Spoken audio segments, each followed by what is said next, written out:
ॐ स्थापकाय च धर्मस्य सर्वधर्मस्वरूपिणे अवतारवरिष्ठाय रामकृष्णाय ते नमः।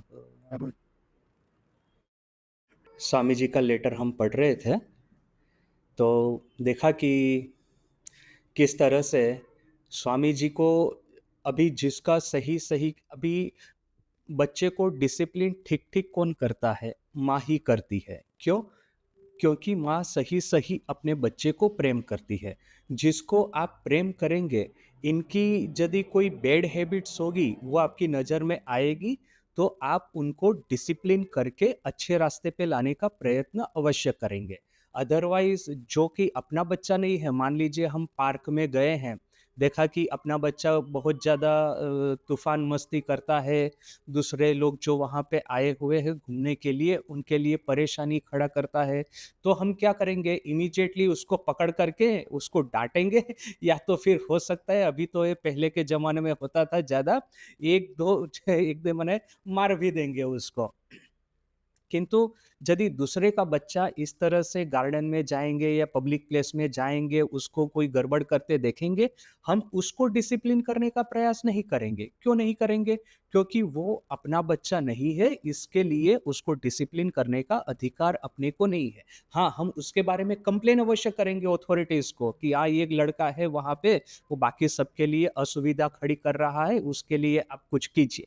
इस तरह से आप कोई अथॉरिटीज़ होंगी या तो फिर बच्चे के माँ-बाप होंगे, उनको आप कंप्लेन करेंगे, किंतु उस लड़के को आप डिसिप्लिन नहीं करेंगे। डिसिप्लिन अपने ही लड़के को किया जाता है। तो यहाँ पे भी देखिए, स्वामी जी का भारत के प्रति जो प्रेम था, भारत को अपनी जननी जन्मभूमि के समान गिनते थे, इसीलिए भारतवासियों के जो दोष उनकी दृष्टि में आए, उनको वो अपने नज़र के सामने बताने का प्रयास अवश्य करेंगे। ये ब्राह्मो समाज की तरह ना कि बाकी सब लोगों की तरह विदेश में जाकर के भारत में ये खराब है, भारत में ये दूषण है, भारत में ये अंधश्रद्धा है, भारत में ये कुप्रथा है, ऐसा बोल-बोल करके उनके तो लाडले हो जाएँगे, ऊपर से अपने लिए धन बटोर करके आएँगे कि हाँ, हमको क्रिश्चियनिटी का प्रचार करना है भारत में, इसके लिए हमको पैसा दीजिए। हम यदि अपना धर्म परिवर्तन करेंगे, तभी हमारा कुछ अच्छा होगा, या तो फिर हम अपना एक नया धर्म चालू करेंगे। जैसे इन दोनों का था, ब्राह्मो समाज और थियोसॉफिकल सोसाइटी दोनों का। वे लोग प्योर क्रिश्चियन नहीं थे, किंतु क्रिश्चियनिटी के बहुत सारे एलिमेंट्स इनके भीतर में थे। कुछ ईस्टर्न और कुछ वेस्टर्न दोनों का मिक्स अप करके उन्होंने अपना पंथ बनाया था। तो इस तरह के लोग ज़्यादा थे उस समय कि भारत में तो जो कुछ करना है तो उनको नया ही धर्म सिखाना पड़ेगा, नया ही कल्चर देना पड़ेगा, तभी भारत का कुछ उत्थान होगा। जबकि स्वामी जी क्या कहते हैं, भारत का उत्थान भारत की मिट्टी में से पैदा हुए, प्रकट हुए महापुरुष ही कर पाएँगे। वो विदेश की मिट्टी से आए हुए नए विचार, विदेशी भाव या विदेशी संस्कृति भारत के ऊपर में बिठा देने से भारत का कल्याण कभी नहीं होने वाला। हाँ, विदेशी लर्निंग लेना है, पर उनकी संस्कृति नहीं लेनी। जैसे जापान का देखिए आज, जापान में जाएँगे उन्होंने अपनी लैंग्वेज, अपना कल्चर बिल्कुल बरकरार रखा है, किंतु ऐसा नहीं है कि वे लोग पूरे मिडीवल एजेस में या अंधकार भरे युग में जी रहे हैं। वेस्ट की जो लर्निंग है, मॉडर्न लर्निंग उन्होंने पूरा अपना लिया है और उनको उन्हीं की गेम में हरा रहे हैं।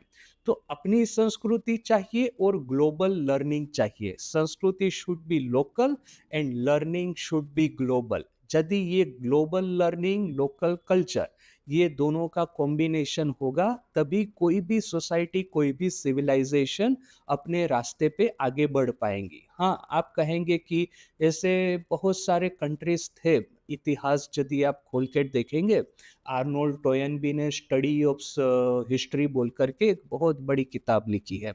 उसमें वो स्टडी और सिविलाइजेशंस को स्टडी करता है।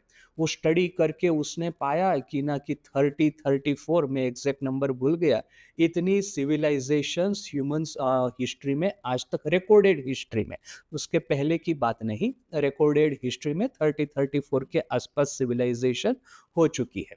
उसमें से कोई कोई सिविलाइजेशन है कि एक बार फॉरेन कल्चर का अटैक हुआ, आक्रमण हुआ, तो उसने अपनी जो एक यूनिकनेस थी, अपना जो ओरिजिनलिटी थी, वो गंवा दी और फॉरेन सिविलाइजेशन का कल्चर उसने अपना लिया।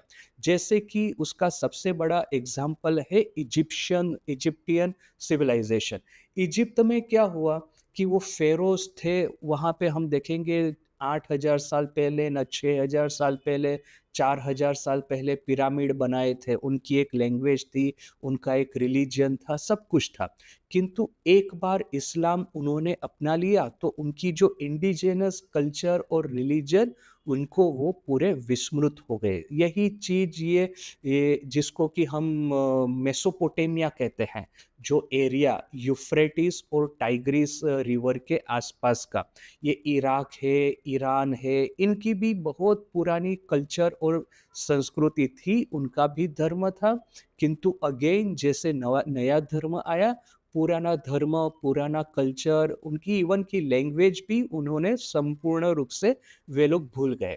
तो ये जो नए कल्चर का जब आगमन होता है और आपका कल्चर, आपकी सिविलाइजेशन उसके प्रभाव के नीचे आकर के अपने को भूल जाता है या उसका विनाश हो जाता है, तो वो सिविलाइजेशन ही समाप्त हो गई। अभी वो जगह वही है, इजिप्ट वही है, ये मेसोपोटामिया वही है, किंतु सिविलाइजेशन अभी नए सिरे से स्टार्ट हुई है।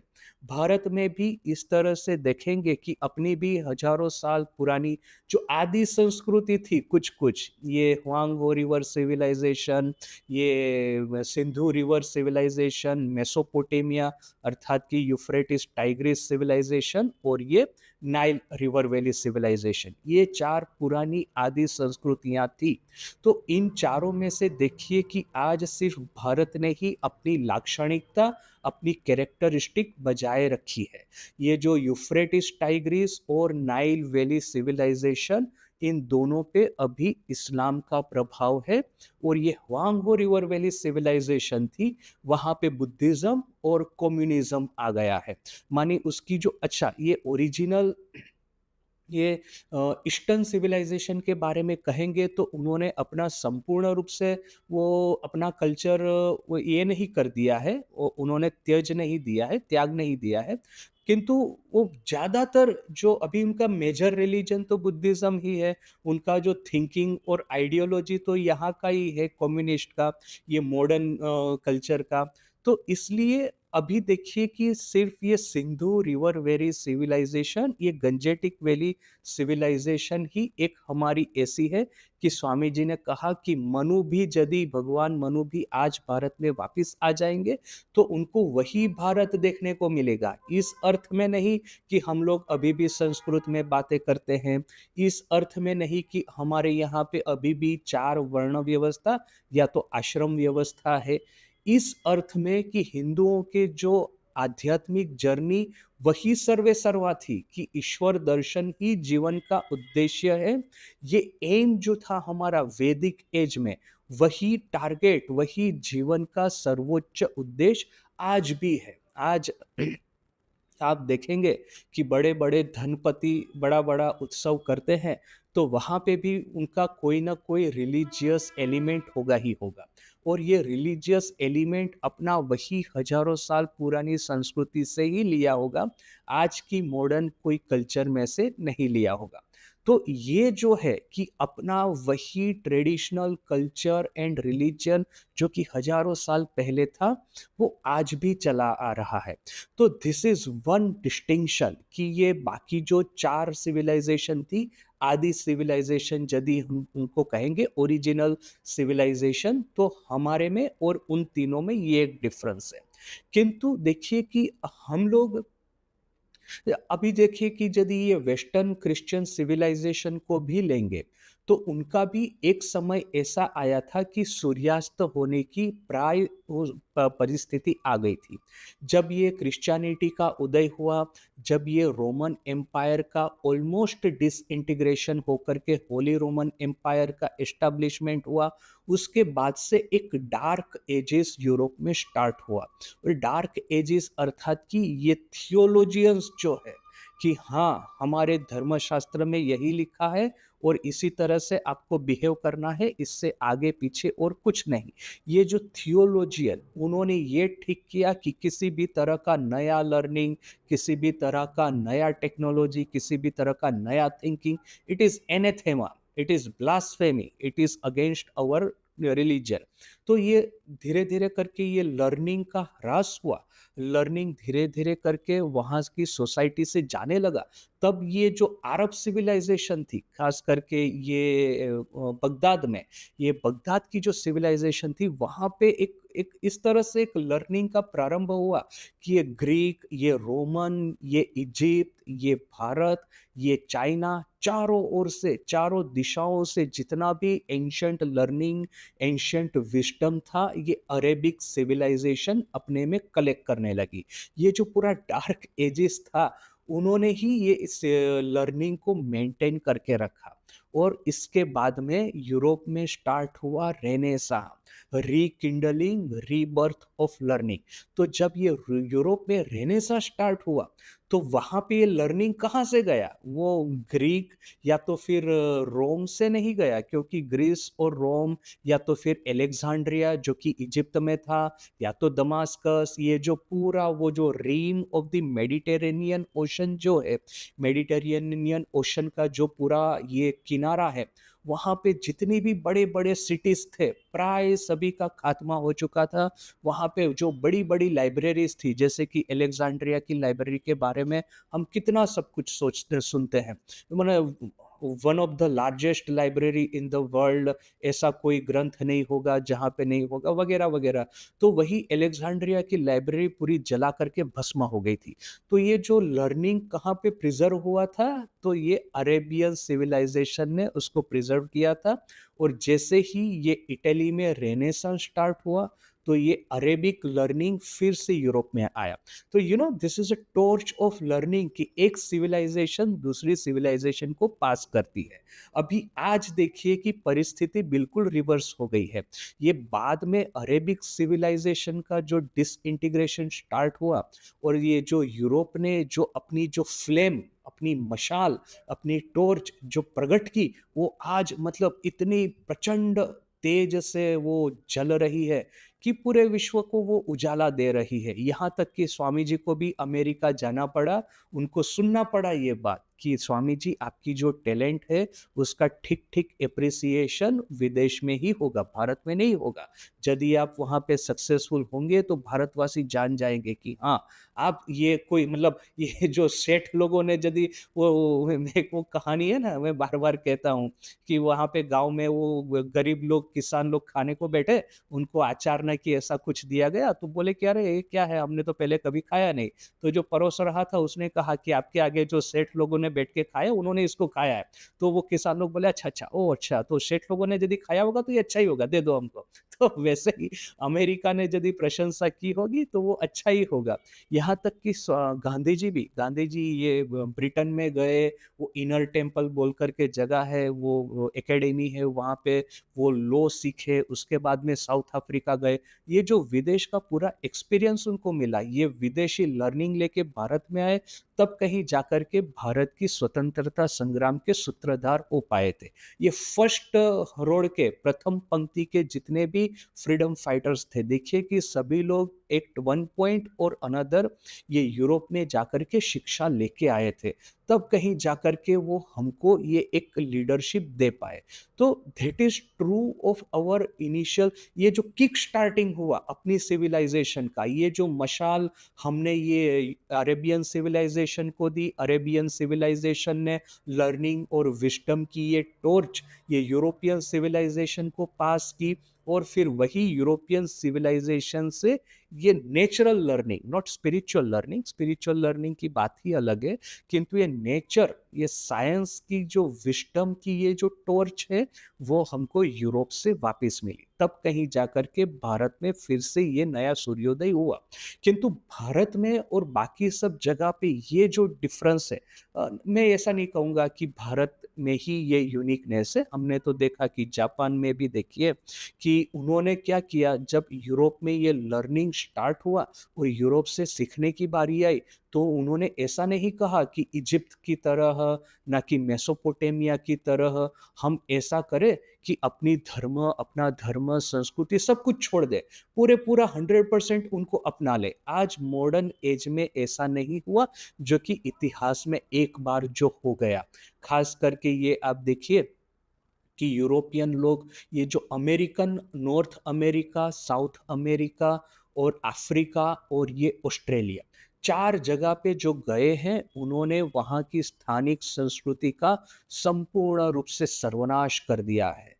तो भारत में ऐसा नहीं हुआ, एटलीस्ट एशिया में ऐसा नहीं हुआ, क्योंकि एशियन सिविलाइजेशन इतनी तो स्ट्रांग थी, जापानीज और इंडियन, ये दोनों के बारे में खास करके, कि लोकल कल्चर, ट्रेडिशन, सिविलाइजेशन और अपना रिलीजन इतना तो स्ट्रॉन्ग था कि यूरोप जब आया तो हमने lock stock and barrel, English में एक शब्द है, कि सब कुछ बेच करके सब कुछ विदेशी नहीं अपना लिया।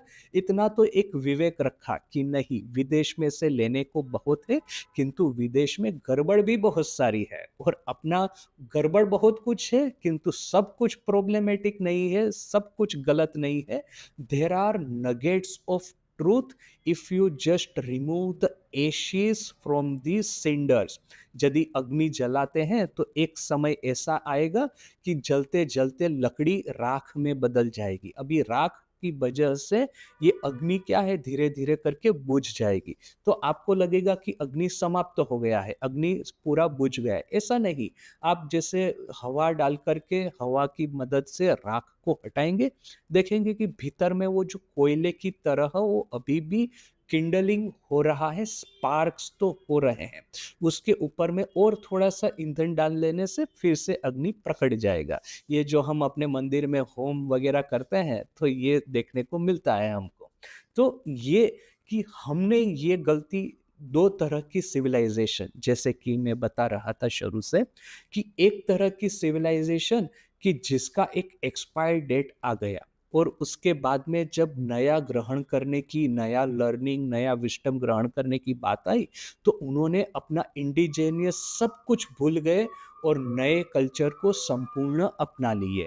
ये कौन कौन सी है, ये नॉर्थ अमेरिकन जो ट्राइब्स थी, साउथ अमेरिकन ट्राइब्स थी, ये ऑस्ट्रेलियन एबोरिजिनल्स कहते हैं इनको, ये अफ्रीकन ट्राइब्स थी। ये 4 जगह पे मॉडर्न युग में ऐसा हुआ है कि वेस्टर्न सिविलाइजेशन के जाने से लोकल सिविलाइजेशन का पूरा खात्मा हो गया, और इतिहास में जो हुआ है, इजिप्शियन और ये नाइल रिवर वैली सिविलाइजेशन और ये मेसोपोटामियन सिविलाइजेशन, ये दोनों के साथ में ऐसा हुआ।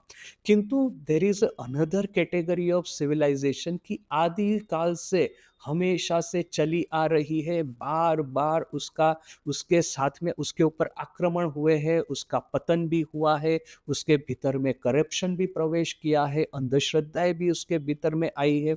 किंतु हर बार ये जो फिनिक्स पंखी है, कि वो एक बार वृद्ध होगा तो अपने को एक भस्माग्नि में जला देगा, किंतु वही अग्नि में से वो फिर से प्रकट होगा। तो ये फिनिक्स पंखी की तरह ये अपनी भारतीय सिविलाइजेशन बार बार प्रकट हुई है। From the ashes of the old, new has taken rebirth, and each time we are more powerful, more resplendent, more, you can say, advanced and with greater wisdom। हमने बाहर की सिविलाइजेशन, जो नई नई सिविलाइजेशन, नए नए राज्य, नई नई प्रजाएं, उनका जो नया नया लर्निंग है, सब कुछ एक्सेप्ट कर लिया है, किंतु साथ में ही अपना पुराना है उसको नहीं छोड़ा। ये अपने भीतर में यूरोप में देखेंगे कि एक बार रेनेसा हुआ है, भारत में बार बार रेनेसा होता रहा है। तो ये भारत की ये जो एबिलिटी है हमेशा अपने को रीजनरेट करना, पुराने को छोड़ करके नए को अपनाना, किंतु पुराने जो सार तत्व है उसको अपना के रखना। और इसके पीछे बेसिक आइडिया क्या है? तो स्वामी जी कहते हैं कि श्रुति और स्मृति दो पंथ है भारत की धार्मिक चिंतन में। श्रुति है अर्थात की core of Indian culture, Indian civilisation, Indian wisdom, Indian religion. Shruti अर्थात की ये न्याय प्रस्थान जिसको कि हम ब्रह्म सूत्र कहते हैं, ये श्रुति प्रस्थान जिनको कि हम उपनिषद कहते हैं, और स्मृति प्रस्थान जिनको कि हम कहते हैं श्रीमद् भगवद गीता। तो ये प्रस्थान त्रय, श्रुति प्रस्थान, स्मृति प्रस्थान और न्याय प्रस्थान, भगवद गीता, उपनिषद और ब्रह्मसूत्र, ये तीन हमारी धर्म संस्कृति के आधार है। ये जितनी भी बार हम नए को ग्रहण करेंगे, हम हो सकता है कि अपनी लैंग्वेज चेंज करें। ये जो अपनी हिंदी भाषा जो कि हम ज़्यादातर भारत के लोग बोल रहे हैं, वो तो अपनी कोई वैदिक वो लैंग्वेज नहीं है। वो वैदिक संस्कृत जो था उसका ये अरेबियन, पर्शियन बहुत सारी भाषाओं के साथ में मिक्सअप हुआ, तब कहीं जाकर के आज की हिंदी भाषा बनी है। तो वो ठीक है, हम लोग संस्कृत में बात नहीं करते, करनी चाहिए, नहीं कर पाते, this is our drawback, this is our weakness, वो भले जो भी हो, किंतु संस्कृत में बात नहीं कर पाते इसका ये मतलब नहीं कि ऋषि मुनियों ने हमको जो बताया है वो हम समझ नहीं पाते। हम समझ पाते हैं, क्यों? क्योंकि प्रत्येक युग में भारत में एक नए महापुरुष का जन्म होता है जो कि उस लोकल लैंग्वेज में उन वही पुराने ऋषियों की बातें लोकल लैंग्वेज में करते हैं। देखिए कि भगवान बुद्ध आए, पाली भाषा में उन्होंने वही सनातन धर्म का प्रचार किया, किंतु उनके डिसाइपल ने ये सोच लिया कि लैंग्वेज अलग है तो धर्म को भी अलग कर दो। बाद में किंतु ये प्रॉब्लम नहीं हुआ। आज देखिए कि ठाकुर ने बंगाली भाषा में बोला है, स्वामी जी ज़्यादातर इंग्लिश में बोले हैं। तो ये बंगाली, ये इंग्लिश, यही तो आज की भाषा, आज के कल्चर, आज की हमारी थिंकिंग सिस्टम के साथ में मिला करके वही वो पुराने उपनिषद के सत्य, वही ब्रह्म सत्य जगत मिथ्या का सनातन नाद जो कि अपने ऋषि मुनियों के मन में गूंज रहा था, अपनी वही वैदिक संस्कृति की चारों ओर वो गूंज रहा था, वही नाद उन्होंने हमको आज फिर से दिया है। तो ये है भारत का पूरे विश्व की सिविलाइजेशन का एक ओवरऑल आउटलाइन। इस परिप्रेक्ष्य में देखिए कि स्वामी जी चाहते थे कि भारत संपूर्ण रूप से अपने को विस्मृत न हो जाए। फिर से ये रीजनरेशन की, फिर से रेनेसां की बारी आई है। फिर से अपना पुराना लर्निंग को एक हाथ के पकड़ के रहना है, दूसरा जो मॉडर्न लर्निंग है दूसरे हाथ से पकड़ना है। और मैं ये बार बार ये दूसरा भी उदाहरण देता हूँ इसरो का। इसरो के साइंटिस्ट ये तिरुपति में जाकर के ये जो पूजा ऑफर करते हैं, that is the best example of the tradition and modern. ये ट्रेडिशन और मॉडर्न दोनों का संगम, इस तरह की भारत की कुछ कुछ संस्थाएं हैं, देख करके हमको, हमारे आंखों को, मन को सुकून मिलता है। तो ये है कि अपना आइडिया कि अभी देखिए ये जो स्वामी जी बार बार हमको डांटते हैं, कभी हमको सुनकर के कष्ट होगा कि क्यों हमको ऐसा कह रहे हैं। यदि हमको कभी कभी क्या होता है ना, वो दुखती नस दबाई जवी, मैंने गुजराती में कहते हैं कि यदि वो कोई ऑलरेडी कहीं पे पेन हो रहा है और किसी ने वहीं पे प्रेस कर दिया, तो क्या है कि ऑलरेडी हमको लगता था कि नहीं ये मेरा कुछ तो गलती है, फिर स्वामी जी ने उसको पॉइंट आउट किया तो हम भड़क जाते हैं, अरे भाई वो कौन होते हैं मुझे पॉइंट आउट करने वाले। तो ऐसे ये बात सुनकर के डिफरेंट डिफरेंट तरह के रिएक्शन आ सकते हैं। मेरा बस यही रिक्वेस्ट है कि जब इन सब चीज़ों को हम पब्लिक में डिस्कस करते हैं तो इससे पॉजिटिव वे में इसको लीजिए, देखिए अपनी ओर, अपने सामने देखिए और सोचिए कि हाँ, ऐसा क्या है जो कि मुझे अपने में करेक्ट करने की ज़रूरत है? ऐसा क्या है जिससे कि मैं अपने को इम्प्रूव कर पाऊँ, so that I can survive this race of evolution, वरना तो सर्वाइवल ऑफ द फिटेस्ट। ये बात हमेशा से सही है। बहुत सारे आजकल के मॉडर्न साइंटिस्ट देखेंगे, वे लोग कहेंगे अरे ये पूरा गलत कॉन्सेप्ट है, इवोल्यूशन इस तरह से काम नहीं करता, इवोल्यूशन कोऑपरेशन से काम करता है वगैरह वगैरह। किंतु जितने भी कोऑपरेटिंग एलिमेंट्स हैं, सभी को इन देयर ओन वे खुद तो सर्वाइवल के लिए स्ट्रगल तो करना ही पड़ेगा। तो ये है बात कि स्वामी जी जब हमको डांटते हैं इस तरह से, तो इस डांट को पॉजिटिव स्पिरिट में हमको लेना है। मैं थोड़ा आगे पढ़ता हूँ। अभी ये स्वामी जी ने पूरा कह दिया और फिर क्या कहते हैं, এই সকল কথা बोलबार माने ये जो सब मैंने पूरा डांटा, ये सब डांटने का अर्थ यही है। प्राचीन काले ढेर भालो जिनिस छिलो, खराब जिनिसो छिलो। इतिहास में भूतकाल में बहुत सारी अच्छी खराब चीजें भी थी, अच्छी चीजें भी थी। ভালোগুলি রাখতে হবে, কিন্তু আসছে যে ভারত, फ्यूचर इंडिया, एंशंट इंडियार अपेक्षा अनेक बड़ो होवे। अच्छी बातों को रखना होगा, किंतु याद रखो, ये जो फ्यूचर इंडिया आ रहा है वो एंशंट इंडिया से कहीं कहीं ज्यादा अच्छा होगा, कहीं ज्यादा कीर्तिमान होगा। যে দিন রামকৃষ্ণ জন্মেছেন সেই দিন থেকেই मॉडर्न इंडियार सत्य युगेर आविर्भाव। जिस दिन से श्री रामकृष्ण का जन्म हुआ है, उसी दिन से आधुनिक भारत सत्य युग का आविर्भाव हो चुका है। আর তোমরা এই সত্য যুগের উদ্বোধন করো और तुम लोग यही सत्य युग का आवाहन करो, इसको आमंत्रण करो।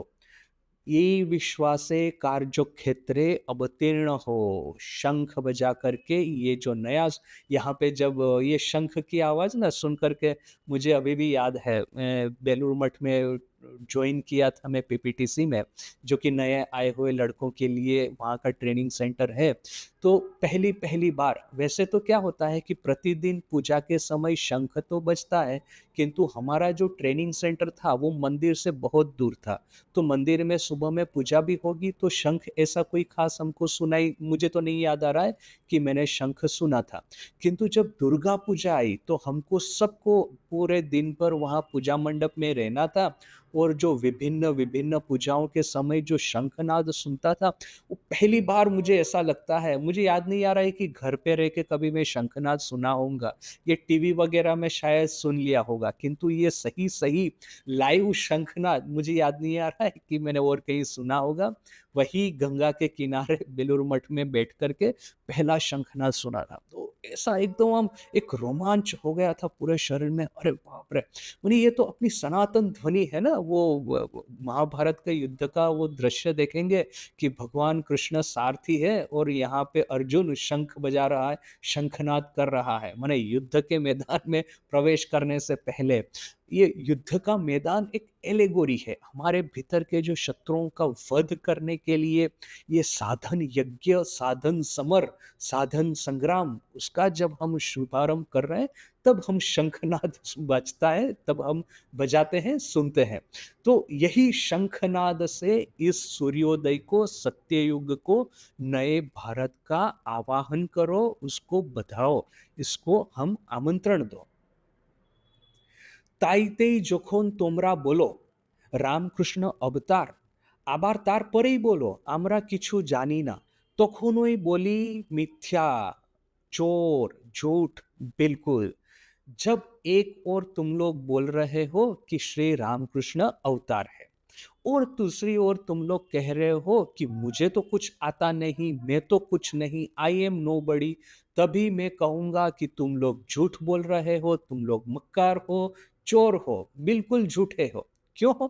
यदि ठाकुर यदि सत्य है तो तुम लोग को भी सत्य होना है।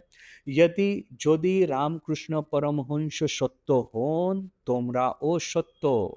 यदि रामकृष्ण परमहंस सत्य है, तुम लोग भी सत्य हो। किंतु देखाते होवे মানে শুধু বললে হবে না, শুধু सिर्फ किंतु दिखाना पड़ेगा। सिर्फ बातें करने से नहीं होगा कि हाँ, ठाकुर अवतार है, तो अवतार है, चलो हमने ये मीटिंग करके ये उन्हें चाय वगैरह पीते-पीते तो 3-4 मित्र इकट्ठा हुए हैं, बढ़िया मज़े से चाय पीते-पीते गप लगा दिया कि अरे! ठाकुर तो अवतार है, ये वो, अच्छी बात है। किंतु सिर्फ बैठ जाने से नहीं होगा। आगे स्वामी जी ने जो एक एक माने एक क्या एक वो जो उनके फ्लेयर अप जो होता है ना इंटेलेक्चुअल फ्लेयर अप तरह के स्टेटमेंट, वो आगे उन्होंने एक तरह का एक स्टेटमेंट दिया था कि शक्ति थाकले विकास दिखाते होवे। अर्थात कि शक्ति है तो उसका मैनिफेस्टेशन दिखाना पड़ेगा, विकास दिखाना पड़ेगा।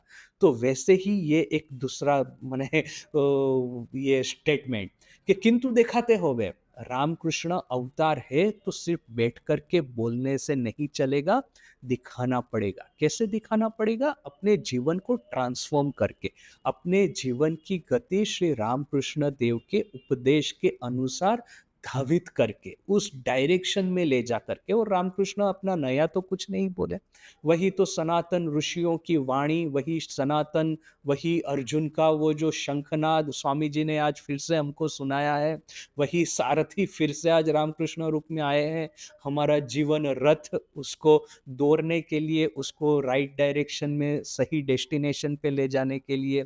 तो वही सनातन वाणी एटलीस्ट चलो कुछ न कर पाए, तो जैसे गुजराती में एक कहावत है निशान चूक माफ नहीं माफ नीचू निशान। अर्थात कि यदि आप टारगेट मिस हो जाते हैं तो आपको क्षमा कर दी जा सकती है, किंतु टारगेट ही आप छोटा रखो, टारगेट ही आप लोअर रखो तो उसको क्षमा नहीं कर सकते।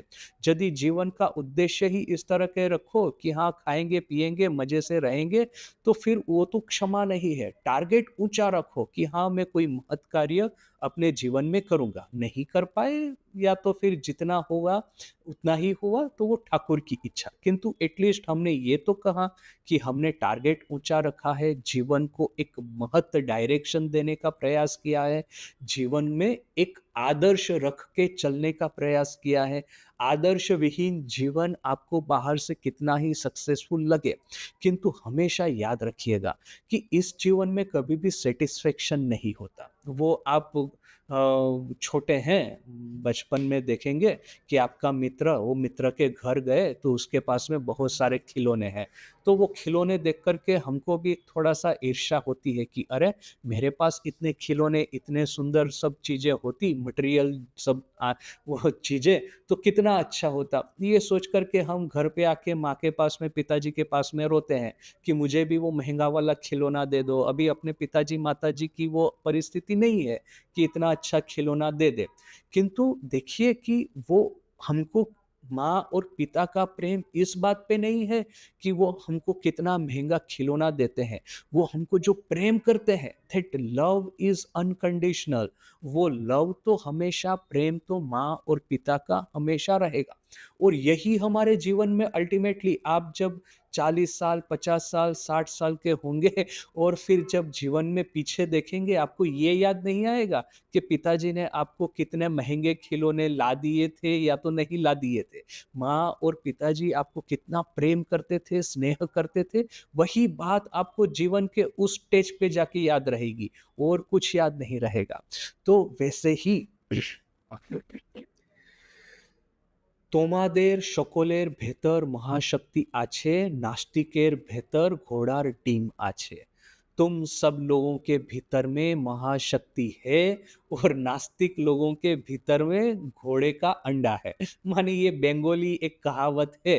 यदि आपको कुछ नहीं आपके पास में कुछ नहीं है या तो कुछ प्राप्त नहीं होगा या तो कोई चीज मिथ्या है, इसको ये लोग कहेंगे घोड़ार डिम। अर्थात कि घोड़े का अंडा। अभी पता है कि घोड़ा तो कभी अंडा देने वाला नहीं, घोड़े का अंडा होता ही नहीं।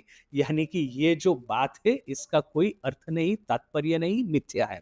इसलिए स्वामी जी कहते हैं कि तुम सबके भीतर में महाशक्ति है। जो लोग की विश्वास करते हैं, जो लोग की आस्तिक है, जिनके जीवन में आदर्श है, और जिनके जीवन में आदर्श नहीं है, जिनके जीवन में ये सब शाइनिंग टॉयज, महंगे-महंगे खिलौने ही है, उनके जीवन में घोड़ा डीम यानी कि कुछ भी नहीं है। जिनके जीवन में माँ, पिताजी, परिवारजनों का प्रेम सही-सही मिला है, ऋषियों की वाणी को समझा है, उसके अनुसार अपने जीवन को परिवर्तित करने का प्रयास किया है। उन्हीं का जीवन सही जीवन है। फिर हम कुछ सही में कर पाए या न कर पाए, दिन में 10 बार फिसल भी गए, जीवन में 10 बार फिसल भी गए, किंतु ये प्रेम, ये आदर्श, ये विश्वास, ये श्रद्धा हमको हर बार हाथ पकड़ कर के खड़ा करेगी और हर बार अपनी डेस्टिनेशन की ओर, आगे की ओर ले जाएगी।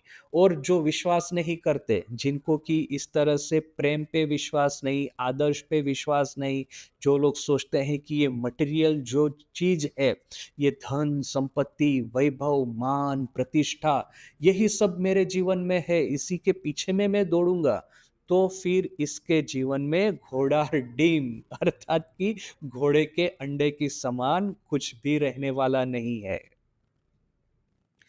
যারা आस्तिक तारा वीर तादेर महाशक्ति विकास होबे। जो लोग आस्तिक है वो वीर है, उनके भीतर में महाशक्ति का विकास होगा। दुनिया भेसे जाबे, दया दीन उपकार मानुष भगवान नारायण, आत्ता स्त्री पूर्ण नपु ब्रह्म क्षत्रादि भेद नाई, ब्रह्मादि स्तंभ पर्यंत नारायण। यदि हमारे भीतर में सही सही आत्मश्रद्धा है, जैसे कि नचिकेता में थी, तो क्या होगा? दुनिया भैसे जावे, दुनिया हमारे सामने ढल जाएगी। यदि पूरी ये बाधा, विपत्ति, विरोध की ये जो बड़ी बड़ी दीवारें हमारे सामने यदि ये दुनिया खड़ी करेगी, तो ये दीवारें ढह जाएगी। दया दीन उपकार, ये तीन जीवन के हो महामंत्र। दया दीन उपकार, मानुष भगवान नारायण, मनुष्य भगवान है, मनुष्य के भीतर में ही नारायण का दर्शन करना है। आत्ता स्त्री पू नपु ब्रह्म खत्रादि भेद नाई, आत्मा के भीतर में स्त्री और पुरुष, ब्राह्मण ना कि क्षत्रिय, ना कि अन्य कोई जात, आत्मा में कोई भी भेद नहीं है। ब्रह्मादि स्तंभ पर्यंतो नारायण, एक छोटे से छोटा घास का तिनका, वहां से लेकर के पूरे विश्व के विधाता ब्रह्मा पर्यंत सब कोई वही नारायणमय है, ईश्वरमय है, आत्ममय है। आत्मा के ही विभिन्न मैनिफेस्टेशन है। कीट लेस मैनिफेस्टेड, ब्रह्म मोर मैनिफेस्टेड। एक कीट है, एक कीड़ा है, उसके भीतर में ब्रह्म शक्ति का छोटा प्रकाश है, ब्रह्म के भीतर में पूर्ण प्रकाश है। Every action that helps a being manifest its divine nature more and more is good. Every action that retards it is evil. जो एक मनुष्य के भीतर में आत्मन या के ब्रह्मन का प्रकाश करने के लिए जितनी भी एक्शन हो वो अच्छी है, और आत्मन या तो ब्रह्मन का प्रकाश इसको कम कर दे या इसको बुझा दे, ये जितनी भी एक्शन है वो गलत है, वो शैतानी एक्शन है, इट इज इवल। तो आज यहीं तक, कल फिर से मिलते हैं। ओम शांति शांति शांति। हरि ओम तत्सत। श्री राम कृष्णार्पणमस्तु।